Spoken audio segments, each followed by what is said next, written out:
Chat box में दिक्कत है तो आप अपना माइक ऑन करके भी बोल सकते हैं। तो जिन लोगों ने लिखा नहीं वो प्लीज अपना माइक ऑन करें एक एक करके और बताएं कि क्या आपको लगता है जीवन कौशल में क्या एक चीज है जो सीखने की जरूरत है बच्चों को। जिन्होंने नहीं लिखा वो उनमें से कोई माइक ऑन कर दे प्लीज। वंशिका नौटियाल मैम आप बोले। सर मैम नहीं है, मैं सर हूँ। अच्छा अच्छा अच्छा। सर अब मैं क्या करूं मेरे स्क्रीन में वंशिका। वंशिका सर लड़कों का नाम होता है।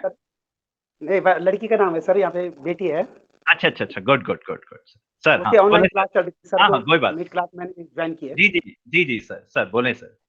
सर ये अनुशासन है, सीख निरंतर प्रक्रिया है सर। ओके ओके तो अनुशासन एक ऐसी चीज है जो सर सिखाना चाहेंगे। और मीना मैम आप कुछ बताना चाहेंगी। अगर अ, अगर ये आप लॉग इन दूसरे आईडी से कर रहे हैं तो मेरे मैम और सर बोलने से कृपया बुरा ना मानना प्लीज। पारस्परिक सहयोग की भावना बच्चों में पैदा करना, कोऑर्डिनेशन। ताकि वो जी एक दूसरे को अपने जी विचार जी। हाँ, रेखा मैम। से प्रेरित हो सकें। रेखा मैम।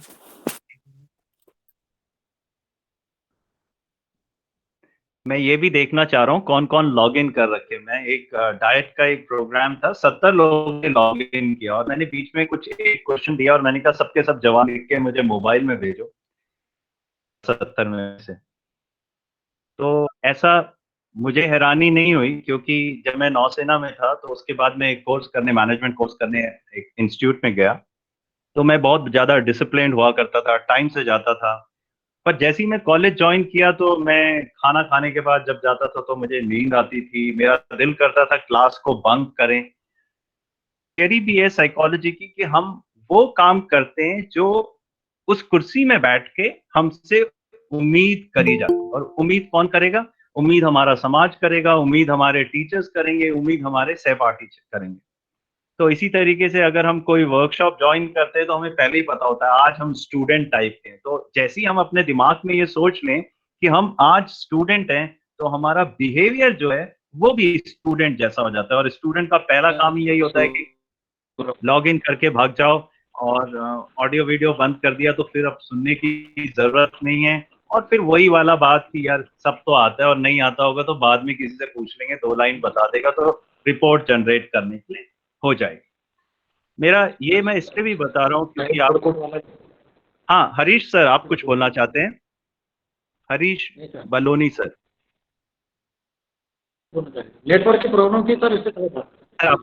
हाँ आपका ऑडियो थोड़ा ऑन है उसे ऑफ कर दीजिए सर। ओके तो ऑन कर दें। ओके तो अब जैसा हम सबने बता दिया कि हमें क्या क्या डेवलप करना है इस जीवन कौशल में। तो कहाँ से शुरू करें। कौन सा वो पॉइंट है जहां से हमें शुरू करना चाहिए। क्वेश्चन ये है कि इंसानियत किस लिए सीखें। सीखने के लिए प्रेरित करना है तो फिर सीखें क्यों।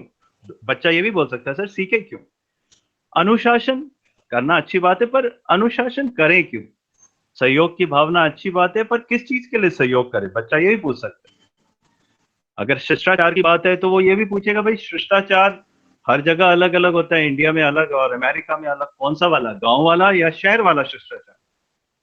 फिर सेल्फ डिपेंडेंस का क्या मतलब है। और अगर व्यवहार कुशलता चाहिए तो फिर ये व्यवहार है क्या चीज और इसमें कुशलता है क्या चीज। और हम सब बाल सखा केंद्र से जुड़े हुए हैं तो हम बच्चों की काउंसलिंग तो करते ही रहेंगे। तो आप बताएं कि किसी भी चीज को शुरू करने से पहले जैसे कि आप काउंसलिंग भी शुरू करेंगे कोई बच्चे को ये सिखाएंगे कि स्वास्थ्य के प्रति जागरूक होना चाहिए सेल्फ डिपेंडेंस होना चाहिए। कुछ भी चीज सिखाने से पहले बच्चे को काउंसलिंग करने से पहले मैंने ये क्वेश्चन अभी डाइट का एक दूसरा वर्कशॉप ले रहा था वहां भी पूछा तो मुझे अच्छा लगता है ये क्वेश्चन। थोड़ा सा हमें ट्यून करने में आसान हो जाएगी। काउंसिल करें या इन पॉइंट्स के ऊपर बात करें उससे पहले हमें क्या पता होना जरूरी है एज अ बाल सखा काउंसलर या स्कूल में टीचर होने के नाते। आप चैट बॉक्स में लिख सकते हैं और जिनको चैट बॉक्स में लिखने में दिक्कत है वो माइक ऑन करके बीच में बोल सकते हैं।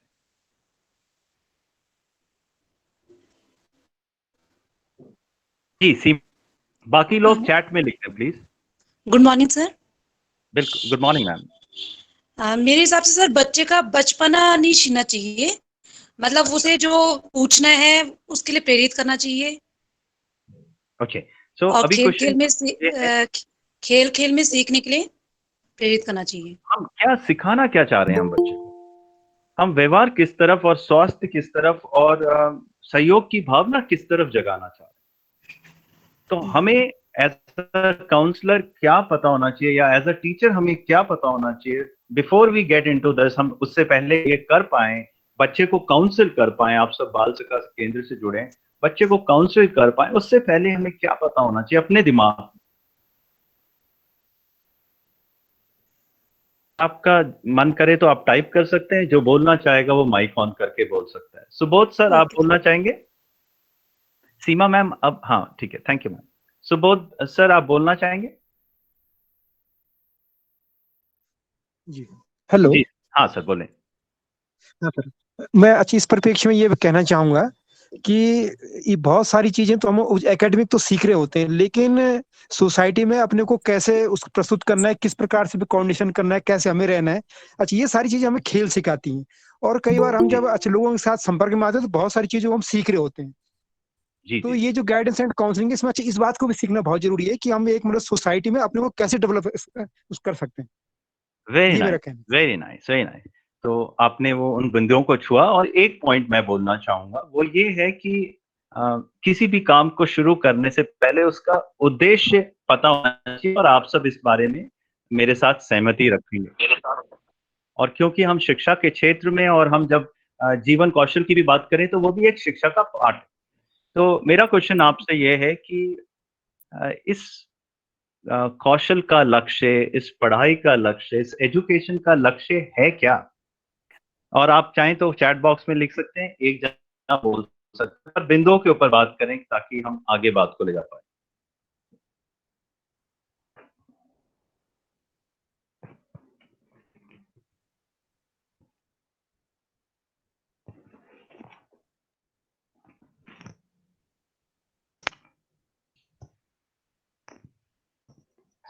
विनोद सर ने बोला उद्देश्य के अनुसार बच्चे की क्षमता का सही आकलन करना होना चाहिए। पर क्वेश्चन ये है कि उद्देश्य है क्या, हम काउंसलिंग करें क्यों, और बच्चे को किस डायरेक्शन में हम लेके जाएं।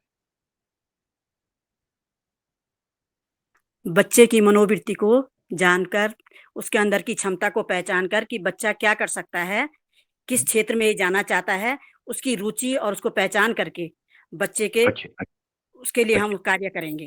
Very nice, very nice. तो मैम ने एक वर्ड डाला कि वो किस कार्य क्षेत्र में जाना चाहता है। तो एक शब्द तो हमें ये मिल गया कि हम बच्चे को कार्य क्षेत्र के लिए तैयार कर रहे हैं। तो आने वाले टाइम में उसे कुछ कार्य करना है, उस कार्य के वो काबिल होना चाहिए। मैं अभी एक रिसेंटली, अभी 5-7 दिन पहले मुझे एक बच्चे ने कॉल किया, टिहरी से किया, कीरत करके एक जगह है वहां से। कीरत ही है ना सर? हाँ, कीरत, हाँ। तो वहां से एक बच्चे ने कॉल किया, बोला सर मैं फौज में भर्ती होना चाहता हूँ। तो मैंने कहा ठीक है बेटा, फौज तो अच्छी जगह है, फौज में आपको नौसेना भी है, वायुसेना भी है और थल सेना भी है। तो बोला हाँ हाँ सर, ठीक है सर, मैं तो चाहता ही हूँ मैं नौसेना में जाऊं, क्योंकि मैं नौसेना में हूँ, मैं ये पहाड़ों में जाता रहता हूँ स्कूल में। तो मैं कीरत पहुंच गया, मैं वहाँ बच्चों से इंटरेक्ट किया, बच्चे को भी जोश आ गया। तो बच्चे ने अभी 10वीं की। तो मैंने कहा ठीक है बेटे, अभी फॉर्म आ जाएगा, 10वीं के बाद भी एंट्री होती है, नहीं तो 12वीं के बाद वाली में चले जाना। फिर मैंने बच्चे से पूछा आपके पास सब्जेक्ट कौन से, तो बच्चा बोलता है मेरे पास आर्ट्स है। मैंने कहा बेटा फिर तो नेवी में मुश्किल है, क्योंकि नेवी में तो साइंस एक सब्जेक्ट है 12वीं के बाद भर्ती होने के लिए। तो वो थोड़ा परेशान हुआ। अब बोला सर वायुसेना में, मैंने कहा उधर भी यही हाल है। फिर मैंने कहा अच्छा कोई बात नहीं, अब वो तो पढ़ लेना, 10वीं वाली एंट्री है उसमें चले जाना, अंग्रेजी तो होगी ना आपके पास, अंग्रेजी तो ठीक है आपकी। तो बच्चा बोलता है सर मैंने तो अंग्रेजी ली नहीं, तो मुझे पहली बार पता चला कि हमारे उत्तराखंड बोर्ड में हम बिना अंग्रेजी के भी पास कर सकते हैं 10वीं।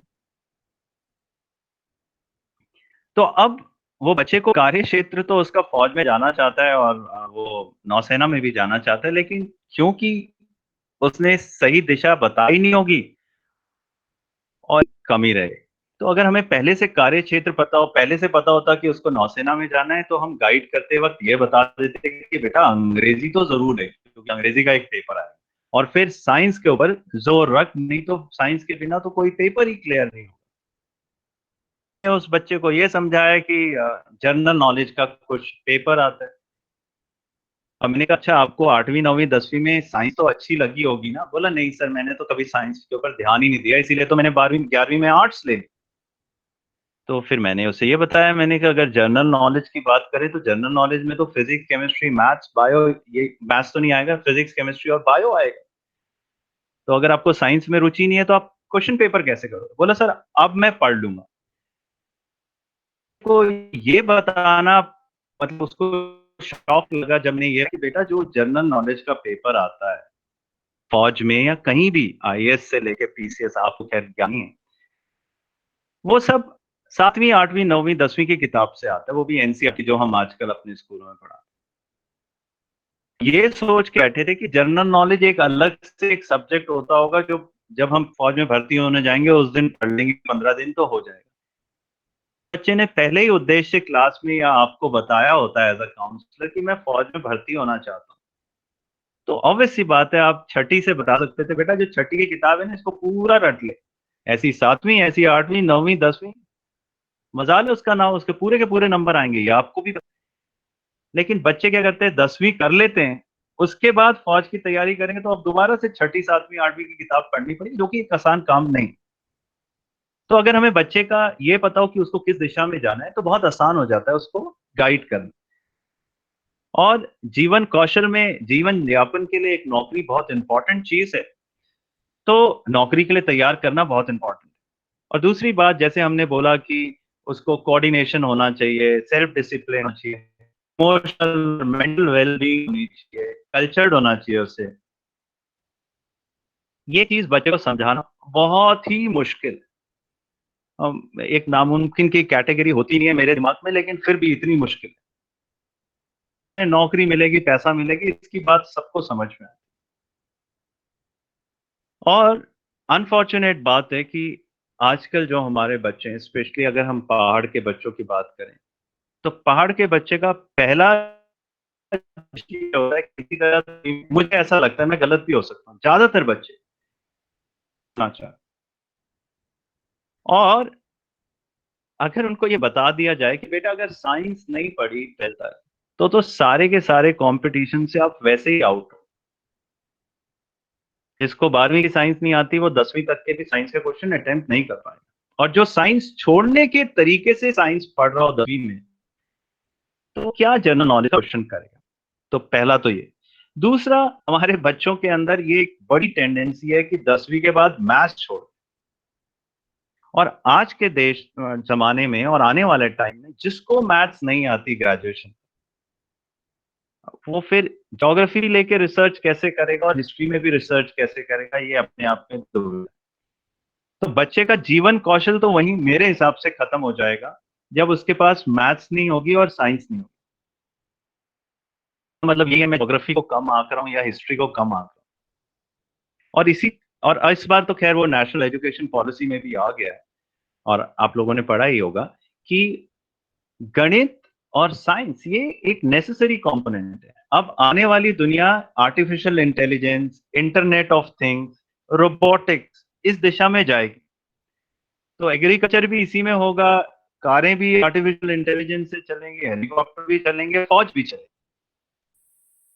नहीं आता 12वीं तो छोटी बात है, बीएससी तक, और उसको मैथ्स का ज्ञान नहीं है, तो उसके जीवन यापन के साधन ऑलरेडी खत्म हो गए, तो जीवन कौशल फिर कहां से आएगा? तो जो मुख्य उद्देश्य बच्चे के दिमाग। हाँ हाँ मंजू मैम। सर मैं एक बात बताइए कि ठीक है बच्चा मतलब कि जो बच्चा इस फील्ड में जाना चाहता है जिसमें साइंस रिलेटेड होता है वो तो ठीक है मान लिया ना, लेकिन जो बच्चा दूसरे फील्ड में जाना चाहता है उसके लिए तो मैथ्स और साइंस डिफिकल्ट भी है और वो जाना ही चाहता, उसके लिए क्या है वो जरूरी सब्जेक्ट? बिल्कुल बिल्कुल बिल्कुल। अच्छा,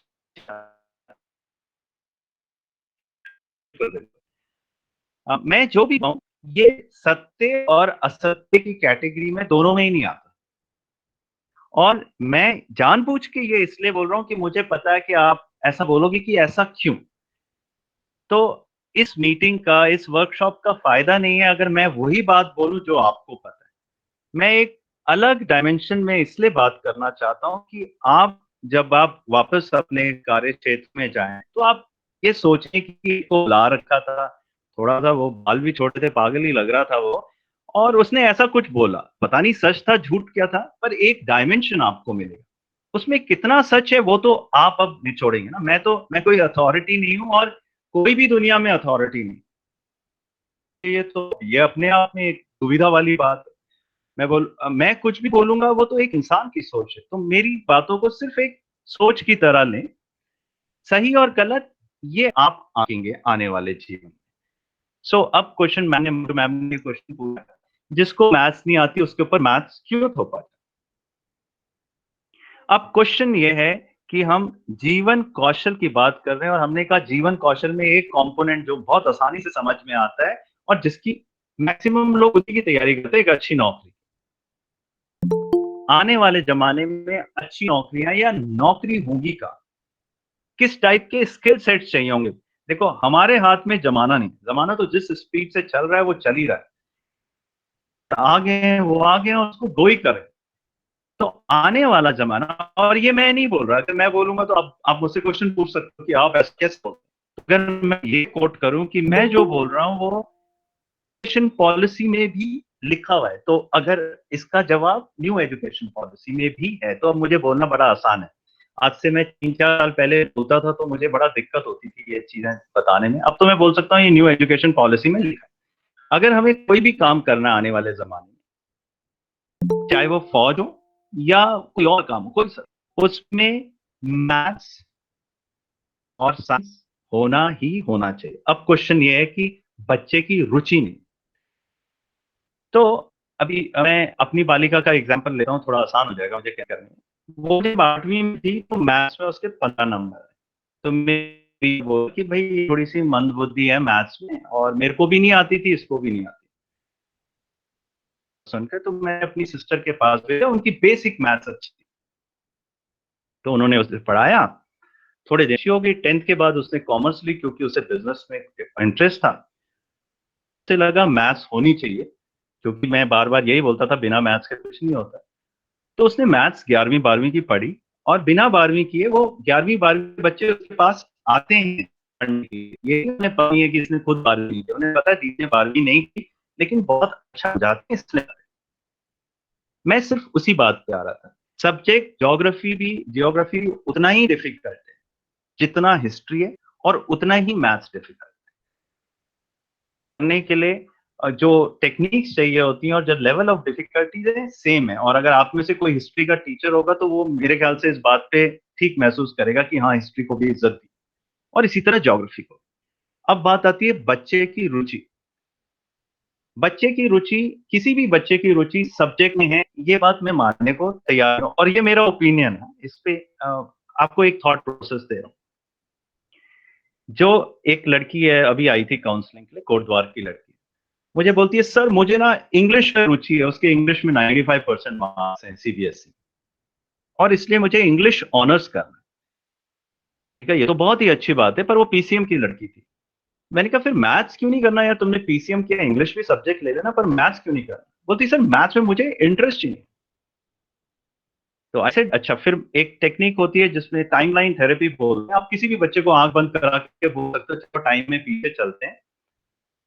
आप अगर चाहिए तो आप मुझे बताएं व्हाट्सएप में, जब भी मैं इस सेशन कर रहा हूँ तो आपको इनवाइट करूँगा। आंखें बंद करो, टाइम में पीछे जाओ और बताओ पहली बार आपको इंग्लिश कब अच्छी लगी और मैथ्स कब अच्छी नहीं लगी।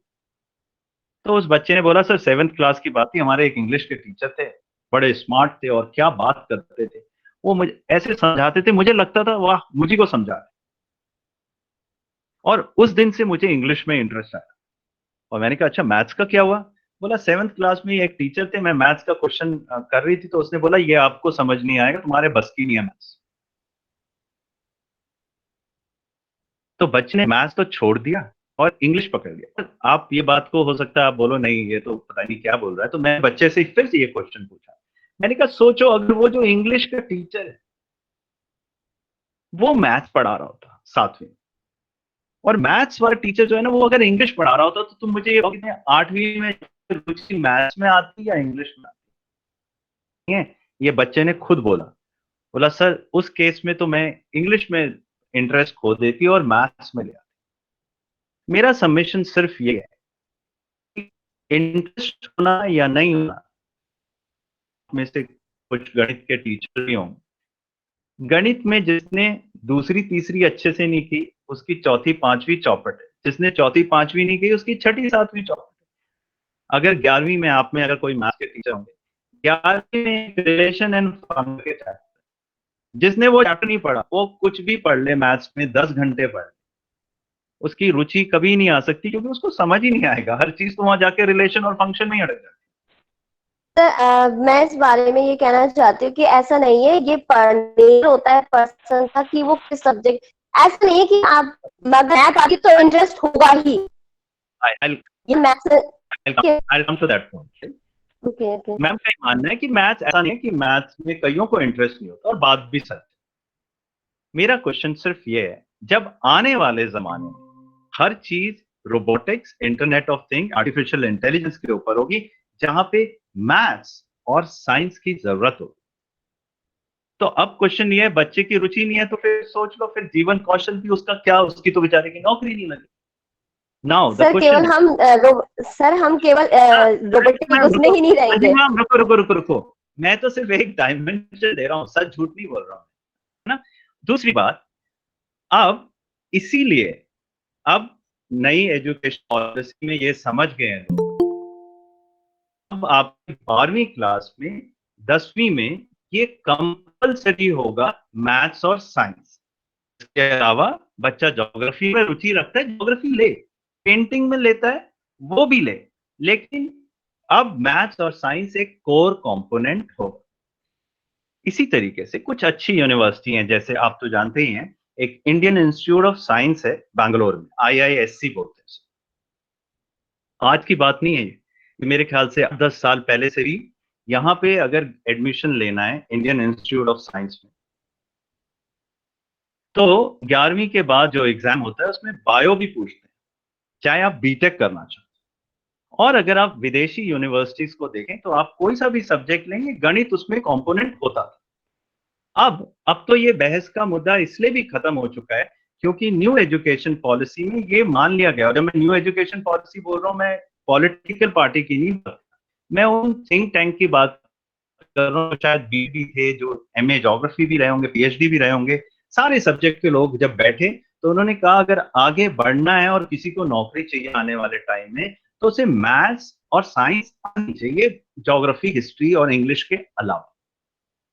ये एक बच्चे की रुचि नहीं है, तो अब यहीं पे बाल सखा केंद्र आता है। हम कैसे बच्चे को ये समझाएं कि सब्जेक्ट में रुचि नहीं होती, रुचि जीवन में होती है। अगर मुझे जीवन में रुचि है तो सब्जेक्ट मैं सीखूंगा, और सीखने के लिए मेरे पास गुरु हैं, और आजकल तो हर चीज के वीडियो। अब क्वेश्चन ये आता है कि बच्चा क्यों रुचि लाए। बच्चा, जो भी आदमी पढ़ेगा किसी चीज को, वो उसको रुचि ऑटोमेटिकली हो जाएगी। और मैथ्स और साइंस कंपलसरी है, वो न्यू एजुकेशन पॉलिसी में वैसे भी कंपलसरी हो जाएंगे। 1-2 साल में आप देखेंगे 11वीं के बाद साइंस, कॉमर्स और आर्ट्स का ऑप्शन बंद हो जाएगा।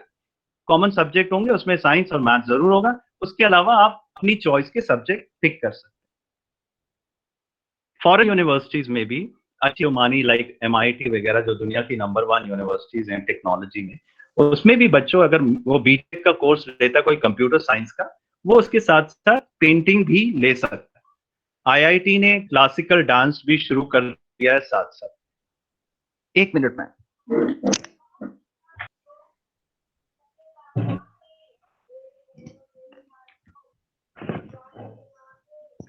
अच्छा, वो बाहर से हल्ला हो रहा है, मुझे लगा घर के अंदर से हो रहा है। अब इसीलिए यूनिवर्सिटी भी अब मल्टी डिसिप्लिनरी अप्रोच के ऊपर काम कर रही है। मतलब अब आप अगर यूनिवर्सिटी में BA ज्योग्राफी में एडमिशन लेंगे आने वाले टाइम में, तो BA ज्योग्राफी तो एक सब्जेक्ट होगा, उसके साथ कंपलसरी मैथ्स या स्टैटिस्टिक और कंप्यूटर साइंस जरूर होगा। हाँ, अभी कंप्यूटर तो मैंने बात ही नहीं करी। न्यू एजुकेशन पॉलिसी में ये बोला गया है कि कंप्यूटर कंपलसरी, और ये कंपलसरी हो जाएगा 6ठी 7वीं से। अब क्वेश्चन 2 आते हैं। पहली बात तो ये कि आने वाले टाइम में तो 6ठी से कंपलसरी हो जाएगा। किरण मैम, आप प्रेजेंट कर रहे हो, प्रेजेंटेशन बंद करें प्लीज। हाँ, स्टॉप प्रेजेंटिंग में आप क्लिक करें किरण मैम।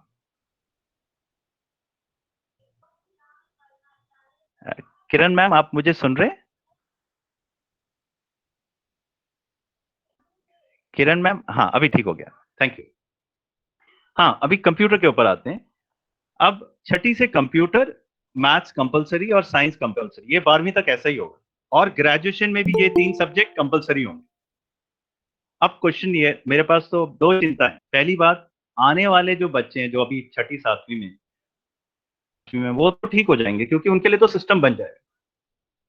अब जीवन कौशल की अगर बात करें और नौकरी की बात करें, बच्चा वो डिप्रेशन में चला जाएगा जो अभी 6ठी 7वीं कर रहा है या जिसने अभी 12वीं की है, क्योंकि वो आने वाले टाइम के केपेबल ही नहीं होगा।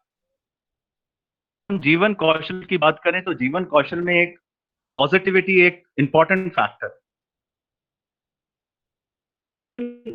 आगे बढ़ेंगे तो जीवन कौशल आएगा वहां से पहले जीवन का उद्देश्य पता होना चाहिए। तो खैर हम लोग इसके ऊपर काम कर रहे हैं। एक छोटी सी क्लिप है मेरे पास, मैं एक एक्सरसाइज बच्चों के साथ कर रहा हूँ, मैं आपको दिखाऊंगा। 2 मिनट की क्लिप है, आप उसे देखें, अपने हिसाब से उसको ट्यून कर सकते हैं। अगर अच्छी लगे तो, नहीं लगे तो भूल जाए। मैं जो भी बता रहा हूँ वो एक डायमेंशन है।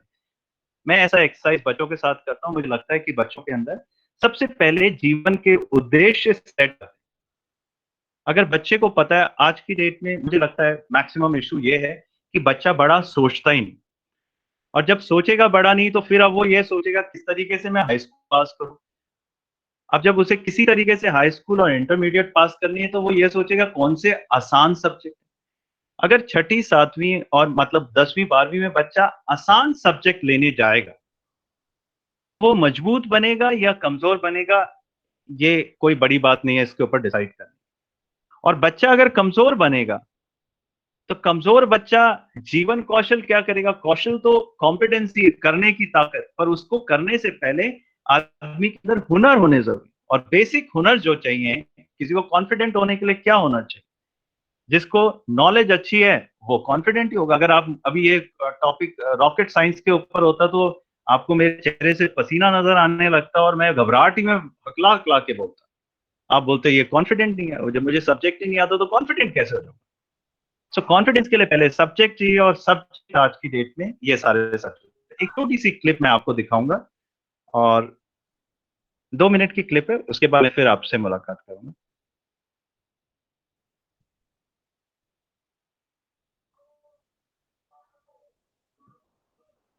आपको मेरा स्क्रीन दिखाई दे रहा है सर?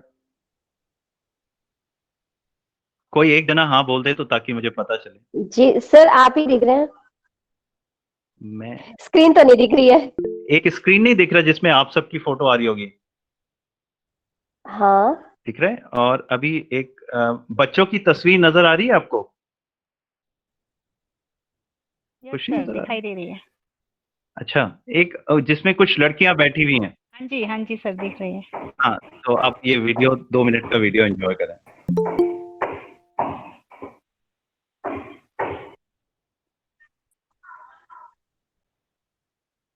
भविष्य का उसमें आप देखो, लगभग 60 साल के हो गए और आपने अपनी जिंदगी में वो सब अचीव किया जो आप करना चाहते थे। आपके माँ बाप ने आपको सपोर्ट किया, इस समाज ने सपोर्ट किया, आप स्कूल में गए, वहां पढ़ाई करी, जो आप चाहते थे उस टाइप का कोर्स किया और वो जिंदगी चूज की जो आप करना चाहते थे। 60 साल की आपकी उम्र है। मैं चाहता हूँ उस गोले में आप बंद आंख से ये देखो कि आपने अपनी जिंदगी में 60 साल की जिंदगी में क्या क्या हासिल किया।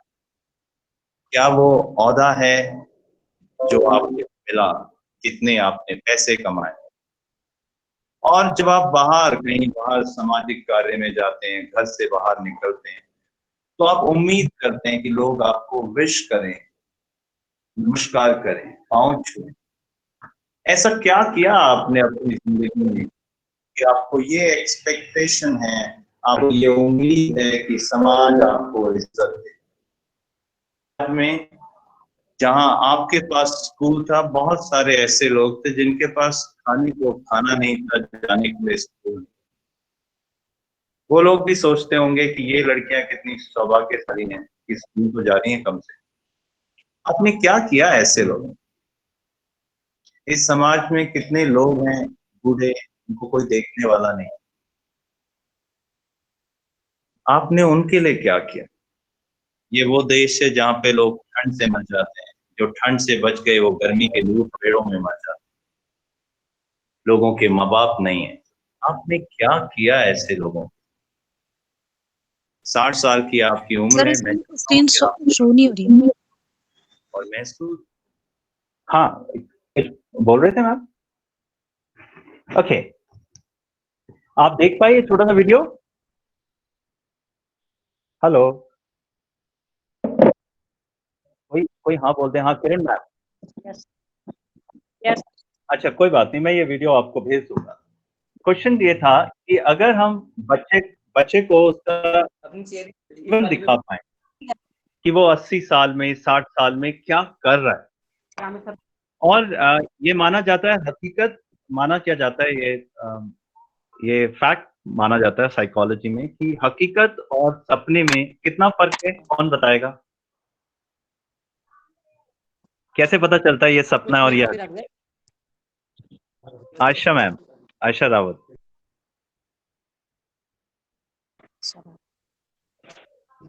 ओके, मंजू मैम, जी हरीश सर, आप बताना चाहेंगे हकीकत में और सपने में कितना फर्क है? तो वो होता है जो हम एफर्ट्स करते हैं, और सपना वो होता है जो अपने आप आता है, जिसके बारे में हम कोई एफर्ट नहीं करते, बस वो आ जाता है, या हम जिसके बारे में ज्यादा सोचते हैं। तो ये माना जाता है साइकोलॉजिकली कि हकीकत और सपने में कोई डिफरेंस नहीं। हकीकत में भी जो चीजें होती हैं वो हमें दिखाई देती हैं, सुनाई देती हैं, हम महसूस करते हैं, और सपने में भी जो चीजें होती हैं वो दिखाई देती हैं, सुनाई देती है और महसूस करते हैं। और खुशी हमें सपने में सपना देख के भी होती है और हकीकत में भी होती है। तो दिमाग के हिसाब से कोई डिफरेंस नहीं है कि सपना है या हकीकत। और फिर बात आई कि हमारे जिंदगी में होता क्या है, जो हम देखेंगे, जो हम सोचेंगे, थॉट है, पॉजिटिविटी बोलते हैं कि जैसा हम सोचते हैं वैसा हम हो जाते हैं।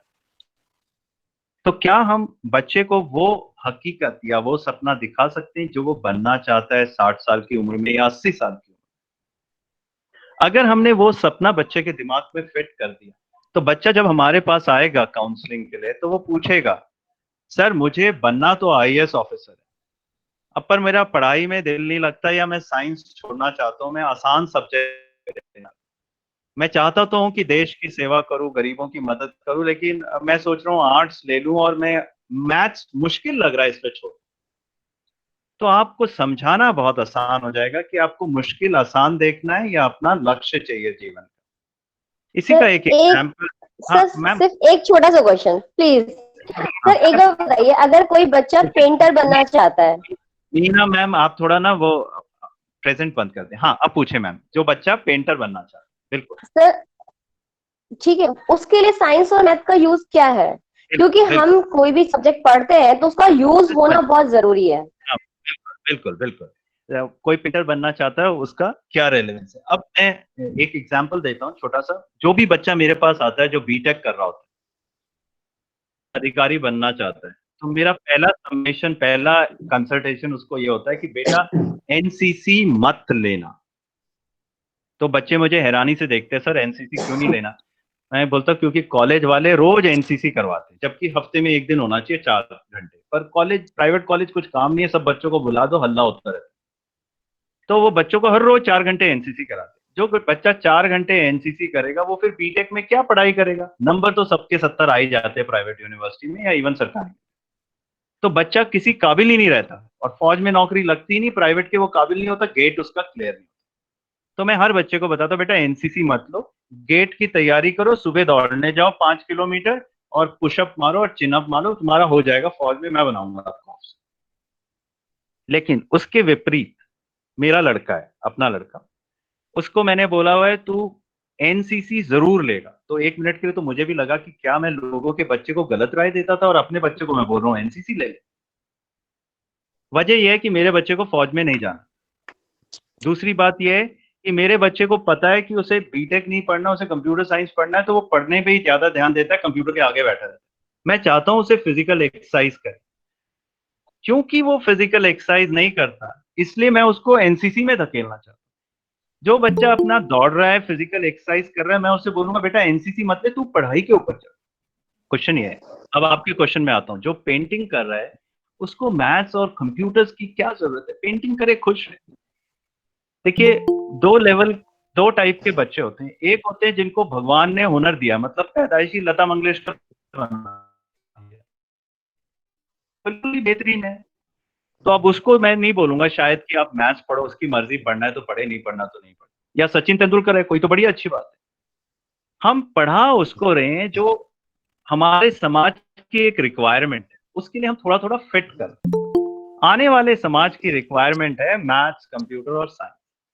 और ये किसने बोला कि आने वाली पेंटिंग हाथ से ही होगी? आने वाली पेंटिंग जो होंगी वो डिजिटल कंप्यूटर में होंगी। अगर उसे कंप्यूटर का ज्ञान होगा तो उसका पेंटिंग का ज्ञान को कंप्यूटर के ज्ञान में ट्रांसफर करके हो सकता है ग्राफिक्स में बहुत अच्छा काम करे। पर अगर उसे कंप्यूटर आएगा नहीं तो ये तो यही हो जाएगा, कोई कोयला लेके घर में पेंटिंग बना रहा है तो आप थोड़े दिनों में वहां कोई देखने भी नहीं आने वाला। तो अगर उसको डिजिटल ज्ञान इतना भी होगा, उसको मैथ्स और साइंस आती होगी, कंप्यूटर थोड़ा पता होगा, तो वो ये सोच पाएगा कि मैं अपनी पेंटिंग को कैसे इस कंप्यूटर की दुनिया में, ग्राफिक की दुनिया में आगे ले जा पाऊं। तो वो बेसिक नॉलेज ही नहीं, उसको बिल्कुल ज्ञान नहीं है। बोला मैं तो आर्ट्स करना है, मैं अपना अलग आर्ट्स करता हूँ। मान लीजिए किसी वजह से, अब जीवन कौशल में एक पैसा कमाना भी एक कौशल है, तो अगर उसको पैसा कमाना हो 12वीं के बाद, वो आर्ट्स कर रहा है, जब देखिए सक्सेस और प्रोसेस में बहुत डिफरेंस है। और मेरे ख्याल से हम अपने बच्चों को ये बात बताते ही होंगे, हम बच्चे से मेहनत करवा सकते हैं, वो फेमस होगा नहीं होगा ये नहीं पता। उसके वो हमारे कलाम साहब प्रेसिडेंट थे, वो गए फौज में ऑफिसर बनने, उनका हुआ नहीं, तो अनसक्सेसफुल हुए, लेकिन बाद में वो प्रेसिडेंट बने, साइंटिस्ट बने। इसी तरीके से आजकल जो रेलेवेंट एग्जाम्पल चल रहे हैं आसपास, आप अगर बाबा रामदेव को देखो, एक जमाना था वो बोलते हैं साइकिल में घूम रहा था तो लोग बोलते होंगे अनसक्सेसफुल है। आज की डेट में वो सबसे बड़ा इंडस्ट्रियलिस्ट है। तो सक्सेस कब मिलेगी ये तो हमें पता नहीं, पर प्रोसेस ठीक होना जरूरी। तो जो वो पेंटिंग कर रहा है वो पेंटिंग करेगा, आर्ट्स में पर वो सही चलाएगा। और अगर ऐसा नहीं हुआ तो इसका मतलब आज के समाज के बारे में बात करें तो समाज में ना उसकी शादी होगी, उसके घर वाले उसे गाली देंगे, घर वाले अगर उसे कोसेंगे तो उसका वो डिप्रेशन में चले जाएगा, और ये डिप्रेशन एक नई प्रॉब्लम है। उसके बाद वो कुछ भी कर लेगा जो उसे नहीं करना चाहिए। वो हो सकता है सिगरेट पीने लग जाए और ड्रिंक करने लगे। तो बात शुरू हुई थी उसके पेंटिंग के शौक से और पहुंच गई उसके डिप्रेशन। एक हमारे जीवन का एक ढांचा है, हमारे सोसाइटी का एक रूप है, और उसमें एग्जिस्ट करने के लिए कुछ चीजें हमें आनी ही चाहिए, तभी हम फंक्शन करें। तो इसलिए वो मैथ्स और साइंस जरूरी है, लेकिन उसका मतलब ये नहीं है कि वो पेंटिंग नहीं करेगा। इसीलिए जो ऑनर्स कोर्स होता है, मान लो आप साइकोलॉजी ऑनर्स कर रहे हैं, तो साइकोलॉजी आपका कोर कंपोनेंट है, आप साइकोलॉजी पढ़ोगे, बट साथ में आपको स्टैट्स पढ़ना ही पड़ेगा। हो सकता है 1-2 सब्जेक्ट अंग्रेजी भाषा का ज्ञान, और आज की डेट में कंप्यूटर भी पढ़ना ही पड़ेगा, पर उसका मतलब ये नहीं है वो साइकोलॉजी के ऊपर ज्यादा ध्यान नहीं देगा। सो वेल, टाइम खत्म हो गया, तो मेरी तरफ से टेक ये होगा कि जीवन कौशल से पहले हम जीवन का उद्देश्य जाने, बच्चा क्या करना चाहता है। अगर बच्चे को पता है कि उसको क्या करना है, तो मेरे ख्याल से हमारी 90% प्रॉब्लम सॉल्व हो जाती है। बच्चा खुद ही हमारे पास आएगा, ये मैं करना चाहता हूँ, अब मुझे गाइड करो। एज अ काउंसलर बाल सखा केंद्र में हम गाइड कर सकते हैं, हम किसी को समझा नहीं सकते। बच्चा बोलेगा कि मुझे आईएएस बनना है, तो आप बता सकते हो कि किस तरीके से पढ़ना है। पर अगर हम बच्चे को बोलो तू पढ़ाई कर, तो बोले मैं क्यों करूं, मेरी रुचि नहीं है। अब ऐसा आज की डेट में कौन सा बच्चा, यहीं से एक और बात, ज्यादातर बच्चों की रुचि आजकल कंप्यूटर गेम है, और ये दुनिया का सबसे बड़ा एडिक्शन है जिसके बारे में कोई बात नहीं करता और ना करेगा। वजह मैं आपको बता देता हूँ कि इस वक्त कंप्यूटर इंडस्ट्री का $200 बिलियन का रेवेन्यू है, वीडियो गेम्स गेमिंग इंडस्ट्री का। और मैं उस संदर्भ में बता रहा हूं कि अगर पूरे हॉलीवुड बॉलीवुड सबका रेवेन्यू करेंगे तो $50 बिलियन आता है। तो $50 बिलियन पूरी फिल्म इंडस्ट्री दुनिया का टर्नओवर है और $200 बिलियन के करीब कंप्यूटर गेमिंग का टर्नओवर। इतनी बड़ी इंडस्ट्री और इतना ज्यादा पैसा है। तो बच्चों का तो आने वाले टाइम में, और जब से ये लॉकडाउन हुआ है हर कोई मोबाइल प्लेटफॉर्म में है, बच्चा मजबूरी में है और कुछ लोग जो नहीं थे वो जबरदस्ती है। मेरा स्टूडेंट एक सामाजिक कार्य करता है, वो बोलता है सर ये बीमारी वालों के बच्चों को भी कंप्यूटर एडिक्शन बीमारी रुचि से आता है। अब सारे बच्चों की एक रुचि है टॉप वीडियो गेम खेलना। और मजेदार बात यह है, अध्यापक और काउंसलर के बीच में ये द्वंद्व भी है। समाज उन्हें बता रहा है कि वीडियो गेम खेलो, आज की डेट में आपके अच्छे फुटबॉलर, क्रिकेटर्स, एक्टर्स बता रहे हैं कैसे कंप्यूटर गेम खेल के पैसे जीते जाते हैं। गरीब गरीब से बच्चे दिखाते हैं वैसे कपड़े में और मोटा सा लड़का होगा, मैं तो बस 1-2 घंटे ही खेलता था, मैंने 10,000 जीते, 1 लाख जीत लिए, अब मेरा काम चल जाता है, मेरे माँ बाप भी खुश। एक ऐसा एग्जाम्पल दिखाते हैं, सारे गरीब बच्चों को लत लगा दें। अब आप जब भी बच्चे से बोलोगे बच्चा क्या करना है, बोलो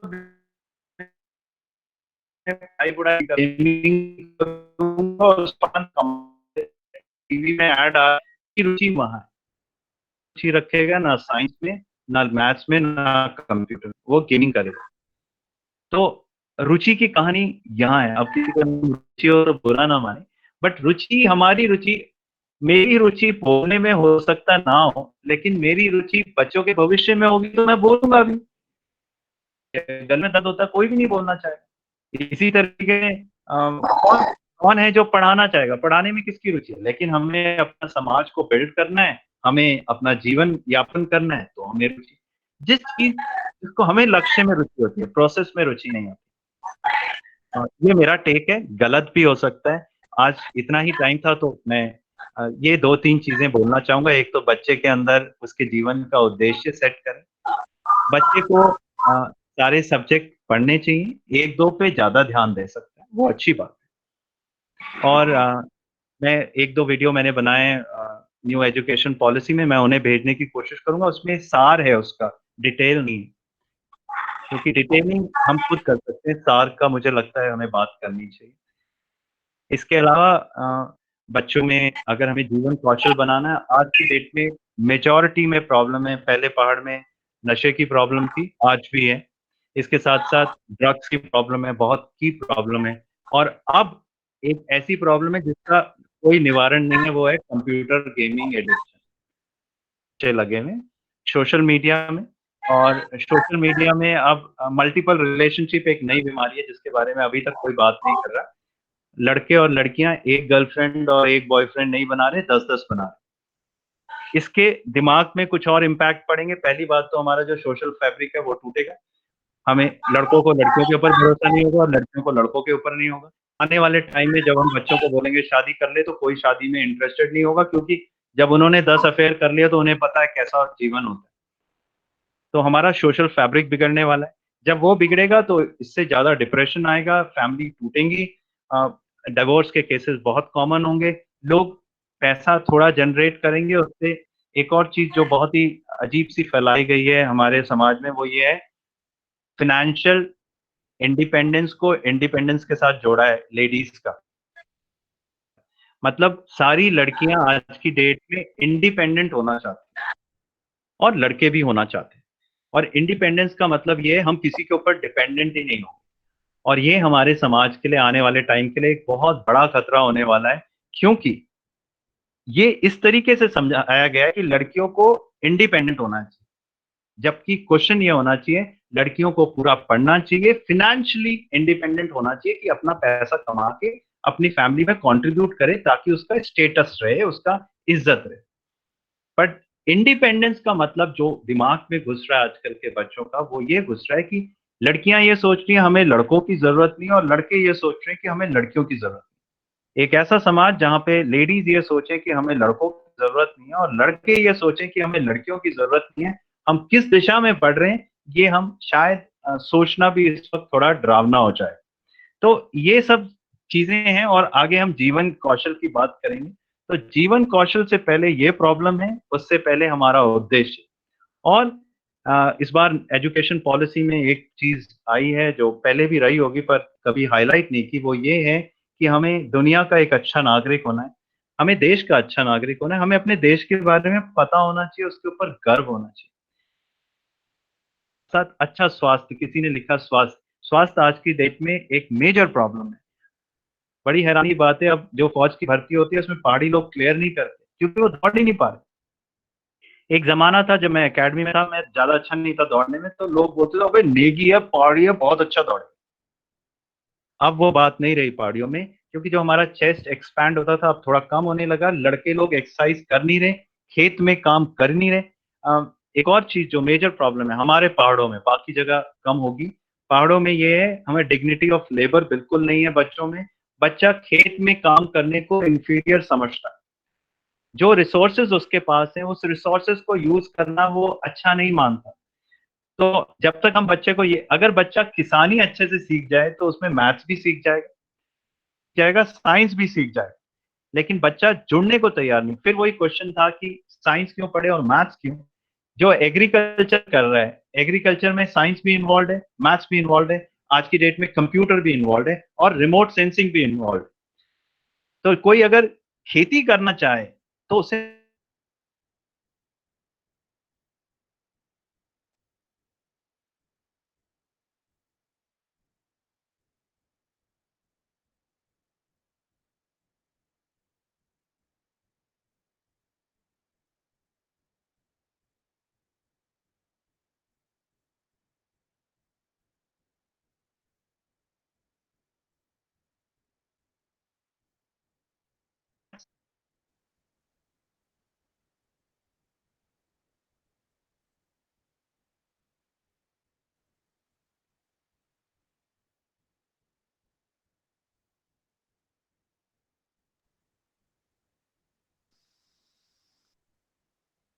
हाँ बोलते हैं।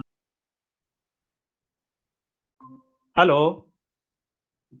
आप मेरी बात सुन पा रहे हैं? कोई एक जना हाँ बोल दे तो फिर मैं, हाँ ठीक हाँ है। सर, अभी अब आवाज आ रही है आपकी। सो आखिर हाँ, खेती से मुझे याद आया, आने वाले टाइम में एग्रीकल्चर के ऊपर बहुत लोड होगा क्योंकि खाने का सामान कम पैदा होगा।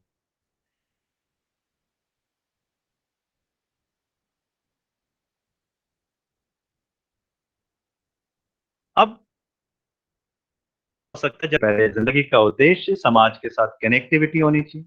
फिर बात हमने रुचि की तो मेरे हिसाब से रुचि नहीं है में किसी की होती, कौन सी ऐसी होगी जो ये बोलेगी मुझे खाना बनाना बर्तन मांजना बहुत अच्छा लगता है, कोई भी नहीं बोले। लेकिन हमें अपने बच्चे के ऊपर रुचि है तो खाने में रुचि हो जाती है। अब मैं, अगर आप में से काफी सभी शादीशुदा होंगे, जब मैं पहले लोगों के घर जाता था, छोटे बच्चे होते थे, वहां से सुसु की बदबू आती थी, मुझे लगता था छी क्या है, बदबू आ रही है इनके घर से। फिर जब मेरे बच्चे छोटे हुए तो मुझे उसी चीज में आनंद आने लगा क्योंकि वो मेरे बच्चे थे। मुझे रुचि बदबू में नहीं, लेकिन रुचि मेरे बच्चों के ऊपर। तो रुचि हमें जिंदगी पे होती है और जिंदगी को बनाने के लिए हम वो सब चीजों को अर्जित करते हैं जिसकी हमें जरूरत होगी। अगर हमें लड़ाई जीतनी है तो तीर चलाएं या गधा चलाएं, वो अलग बात है। हमें युद्ध जीतना है और दोनों की जरूरत, दोनों सीखेंगे, फिर माहिर एक में हो सकते हैं। With this I try to submit क्योंकि टाइम हो गया और नेक्स्ट स्पीकर वेट कर रहा होगा। मेरी आपसे रिक्वेस्ट है कि आप मेरे फोन नंबर पे एक लाइन ये लिखें कि आज इन बातों से कौन सा एक पॉइंट है जिसमें आप अच्छा ऐसा कुछ करना चाहिए या आपको थोड़ा सा डिस्कम्फर्ट हुआ जिसको आप अप्लाई करना चाहेंगे अपनी जिंदगी में। हो सकता है मैंने बोला हो सच बोलना चाहिए और आपको इस वक्त ये पता चल गया कि सच लर्निंग है। आज इस वर्कशॉप में इस आधे एक घंटे में जो हमने बात की, एक चीज क्या आप अपने साथ ले जाना चाहेंगे जिसको शायद आप अपनी जिंदगी में अप्लाई करें। पीपीटी भी भेज दूंगा जिसमें मेरे बारे में डिटेल है, वो सिर्फ इसलिए कि ये बाल सखा केंद्र में आग लगाने वालों में से मैं भी हूँ। जब ये सीड हो रहा था आइडिया, मैंने वो जौनसारी मैम को मैंने बोला मैम मुझे काउंसलिंग करनी है पहाड़ में, तो मैं सेंट्रल काउंसलिंग करना चाहता हूँ। तो उस टाइम फिर ये बाल सखा केंद्र का वर्ड आया और आपका केंद्र बने और आप आज कर रहे हो, तो अगर आप खुश हो बाल सखा केंद्र से तो आप थोड़ा-सा मेरे को शाबाशी दे सकते हो और अगर आप दुखी हो तो थोड़ी-सी गाली भी दे सकते हो, इट्स ओके। सो मैं इसलिए बोल रहा हूँ कि आपको अगर बाल सखा केंद्र में कोई भी सपोर्ट की ज़रूरत है, स्कूल में अगर आपको लगता है, वैसे तो कुछ लोग बोलते होंगे ये इसकी ज़रूरत नहीं है, वो अलग बात है, पर आपको कभी भी लगे कि मेरी ज़रूरत है, मैं कुछ लेक्चर दे सकता हूँ, अब तो ऑनलाइन भी हो रहा है, आपके सबके पास अच्छी कनेक्टिविटी है स्कूल में, तो ऑनलाइन लेक्चर अगर ऑफलाइन आना भी होगा तो वो भी आ जाऊँगा। या आपको कभी लगे कि कोई मुद्दे के ऊपर बात करने की ज़रूरत है टीचर्स के साथ, तो आप मुझे बता सकते हैं, मैं आपको अपना एक छोटा-सा बायोडाटा, एक प्रेज़ेंटेशन दूँगा। वो सिर्फ़ इसलिए कि आप ये जान पाओ कि आप मुझसे क्या निचोड़ सकते हैं। मेरा भी टाइम है, वो भी पूरा निचोड़ सकोगी तो मुझे खुशी मेरे जीवन का उद्देश्य है। इससे बता एक लाइन लिखनी है कि आपको क्या अच्छा लगा या क्या आप अपनी ज़िंदगी में अप्लाई करोगे, अच्छा बुरा कोई फिर एक लाइन अगर सब बोले तो मुझे अच्छा लगेगा और उसमें मेरी तारीफ़ ना करें। आप बोलें ताकि जो हमारे 31 हो गए पार्टिसिपेंट। ये मेरा फ़ोन नंबर है 9897343641 इसमें आपको एक लाइन लिख के भेजनी है कि आपको क्या अच्छा लगा और 30 लोगों को तो मैं बोल नहीं सकता लेकिन अगर 4-5 लोग अगर आप में से कुछ बोलना चाहें, 1-1 2-2 लाइन तो बोल सकते हैं, अगर आप इजाज़त दें सर तो।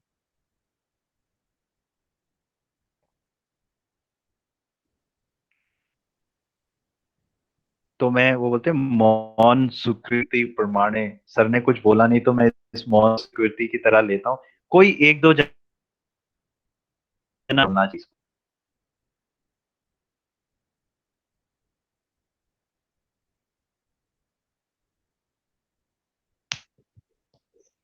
प्लीज़ मेरे फ़ोन नंबर पे अपना एक मैसेज ज़रूर दें ताकि मैं आपको वीडियो भेज पाऊँ। हाँ जी, बोलें।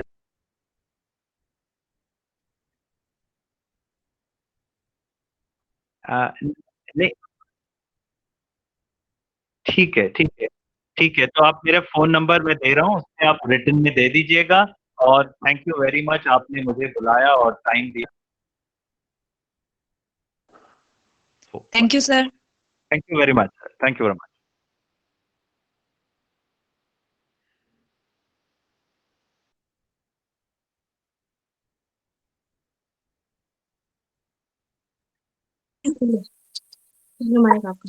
अच्छा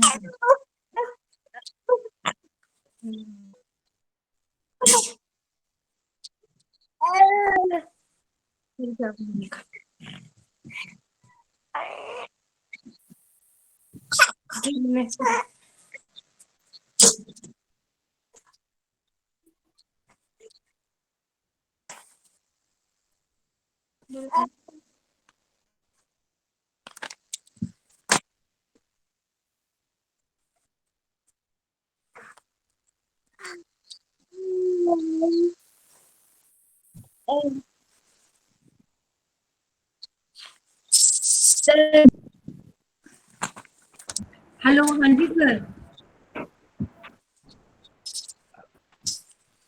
हाँ जी सर हाँ हूँ। हेलो जी सर। जी sir.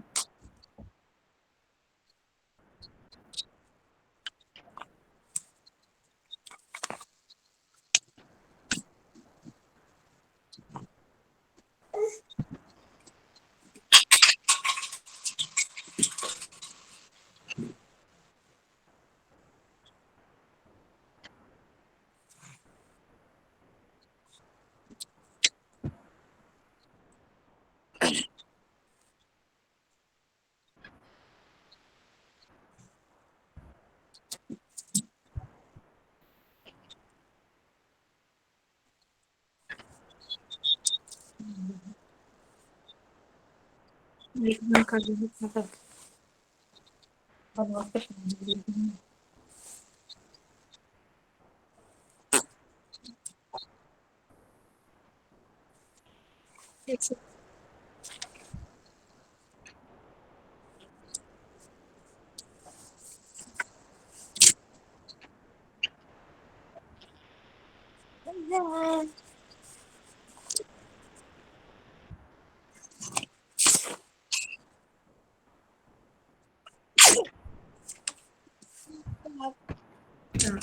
You very much sir. मेरी शायद आवाज आप सबको सुनाई दे रही होगी। सबसे पहले तो मैं डाइट फैकल्टी का बहुत बहुत धन्यवाद ज्ञापित करती हूँ कि उन्होंने जो है मुझे अपॉर्चुनिटी दी कि मैं अपने विचार आप लोगों के समक्ष रख सकूं। आदरणीय डाइट प्राचार्य ब्रजेश सर, शक्तिधर मिश्रा सर, यहाँ पे उपस्थित जो है योगराज सर, उनका हार्दिक अभिनंदन करती हूँ। यहाँ पे डिप्टी एजुकेशन ऑफिसर उनका भी मैं हार्दिक अभिनंदन करती हूँ, और जितने भी पार्टिसिपेंट्स हैं उनको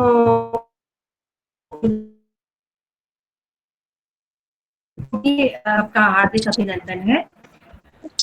का कार्यक्रम, जैसा कि आप सब इससे परिचित हैं कि बाल सखा कार्यक्रम हमने क्यों रखा।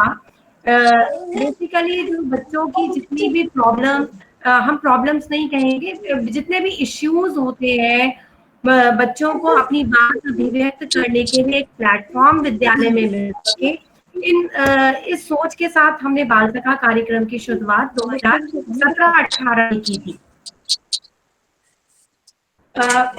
अगर हम बाल सखा कार्यक्रम की अगर हम बात करें तो हमारा main focus guidance and counselling activities को फोकस करते हुए हमने इसको शुरुआत की थी कि बच्चों को उनकी नैतिक, उनकी शैक्षिक एवं करियर संबंधी जितनी भी जिज्ञासाएं हैं और जितने भी उनके इश्यूज हैं उनको जो है एड्रेस किया जाए विद्यालय में।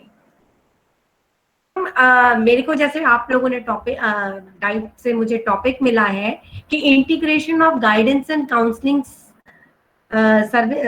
Activities in school curriculum. देखिए, जब भी हम स्कूल करिकुलम की बात करते हैं तो जैसे ही स्कूल शुरू होता है, right from the beginning till and, जब विद्यालय आरंभ से उसके अंत तक जितनी भी गतिविधियां विद्यालय में संचालित की जाती हैं उसको हम करिकुलम कहते हैं। तो इस करिकुलम के अंतर्गत हम गाइडेंस एंड काउंसलिंग सर्विसेज को अलग से नहीं देख रहे हैं। ये नहीं है कि हम ये समझे कि गाइडेंस एंड काउंसलिंग एक अलग से धोपी हुई चीज है। गाइडेंस एंड काउंसलिंग एक इंटीग्रेटेड पार्ट है हमारी जो है टीचिंग लर्निंग प्रोसेस का। इसको हम किस तरीके से इंटीग्रेट कर सकते हैं, इस पे मैं अपने बात रखूंगी कि जब हम बात करते हैं प्रातःकालीन सभा की, सभा से ही हमारी गाइडेंस एंड काउंसलिंग एक्टिविटी शुरू हो जानी चाहिए, चाहे वो पर्सनल गाइडेंस है, एजुकेशनल गाइडेंस है या करियर गाइडेंस है। आप जानते होंगे कि कोई सी भी बात, तो हम ये नहीं जानते कि कब कौन सा बात किसी के जीवन में एकदम उसकी दिशा ही बदल। कई बार इतने प्रेरक प्रसंग होते हैं, इतनी प्रेरक हम जो है स्लोगन्स होते हैं कि कई बार उनको सुनते ही बच्चा मोटिवेट होता है। और जैसे मन के हारे हार है, मन के जीते जीत, ये अपने आप में ही जो है जब हम कहते हैं तो हमारे अंदर एक स्फूर्ति लाता है कि वाकई में अगर हम मन से हार गए तो हार गए, और अगर मन से हम जीत गए तो जीत गए। मतलब ये है कि जो हमारी प्रातःकालीन सभा है उसमें कुछ मोटिवेशनल सुविचार हो, कुछ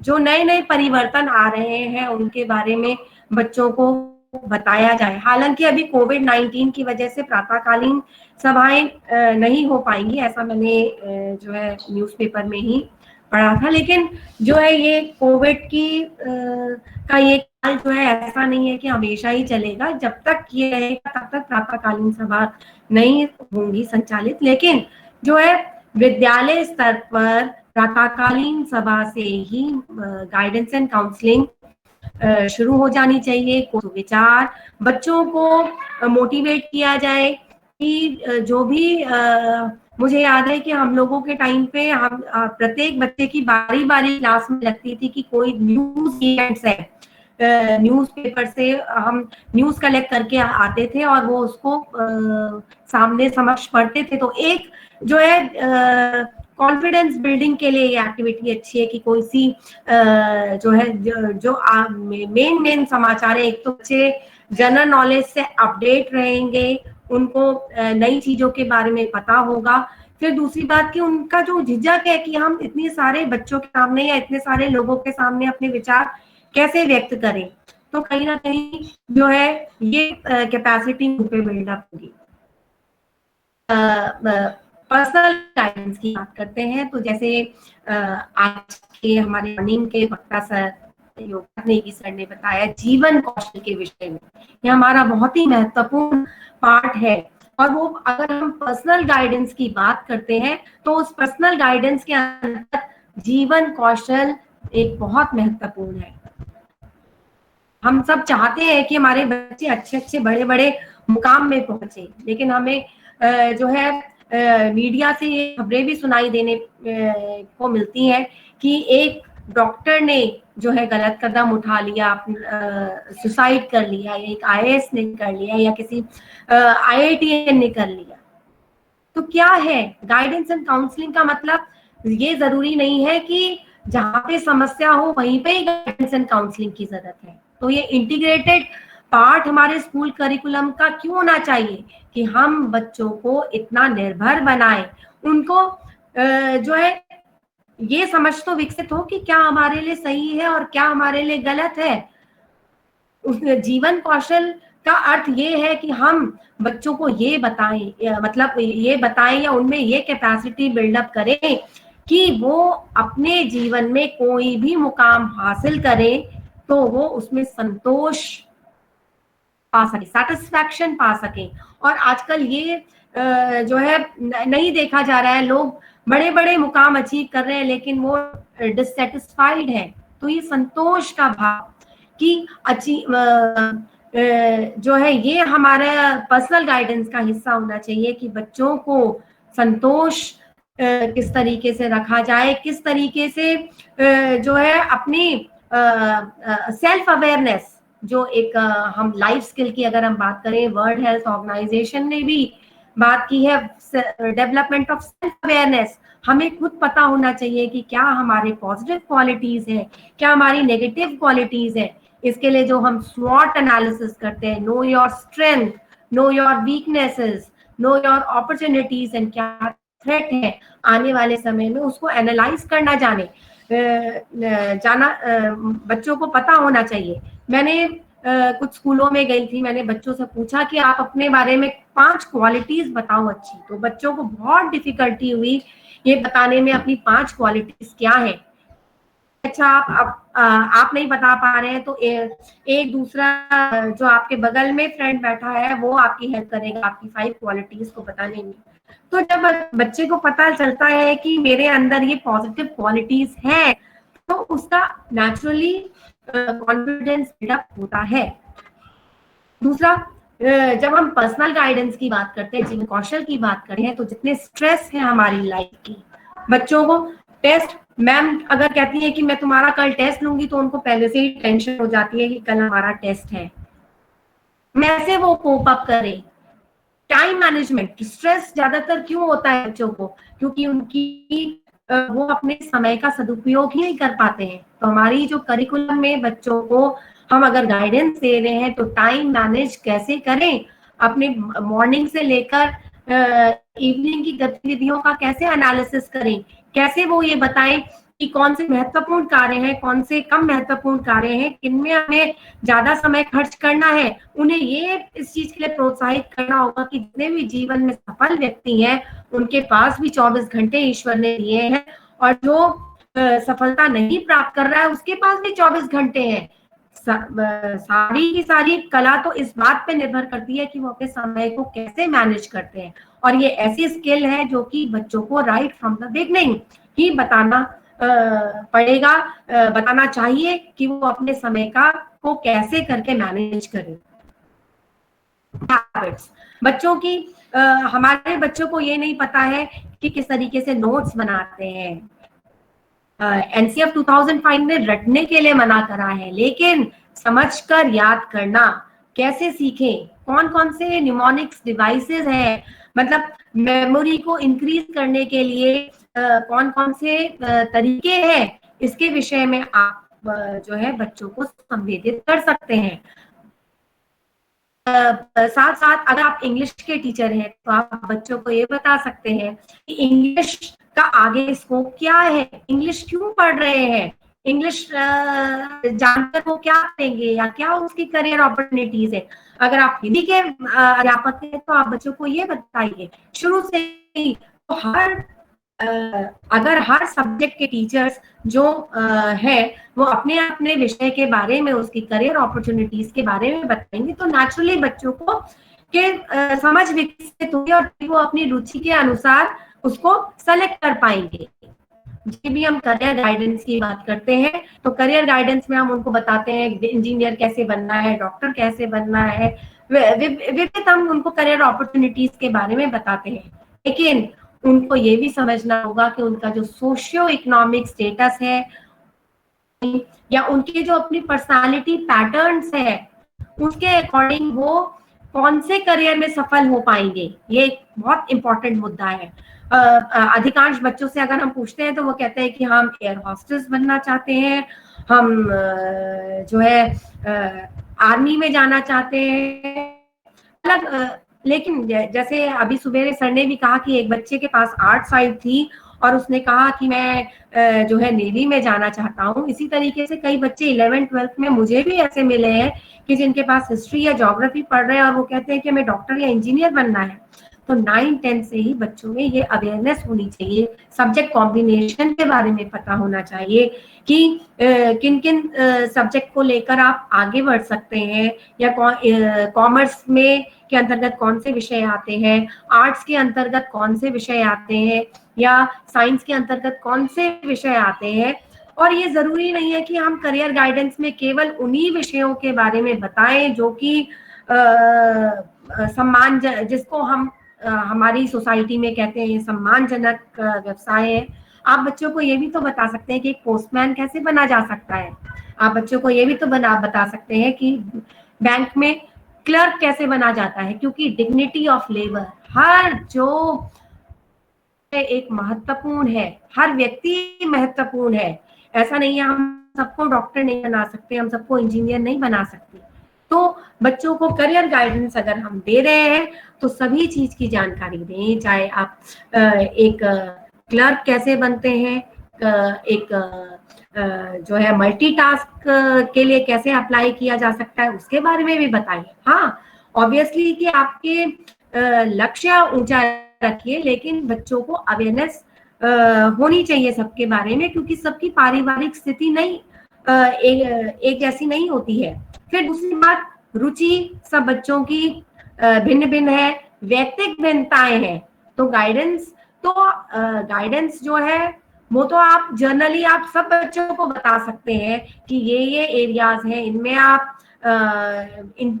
जो है बिजनेस जो लोकल आपका उद्यमिता विकास की चीजें हैं, या आप उन सब के बारे में भी आप बता सकते हैं। वो बच्चा जो है अपने इंटरेस्ट के अकॉर्डिंग फिर उसको इंटरेस्ट होगा तो वो उसको आगे एक्सप्लोर करेगा। फिर सबसे जो है जब भी हम एजुकेशनल गाइडेंस की बात करते हैं तो इसके अंतर्गत जो है time management, development of study habits, फिर आजकल जैसे यूज ऑफ इंटरनेट को कैसे यूज करें, ईमेल्स कैसे बनाएं, उसका यूज कैसे करें, कोई ऐप है, एजुकेशनल ऐप है, उसको कैसे यूज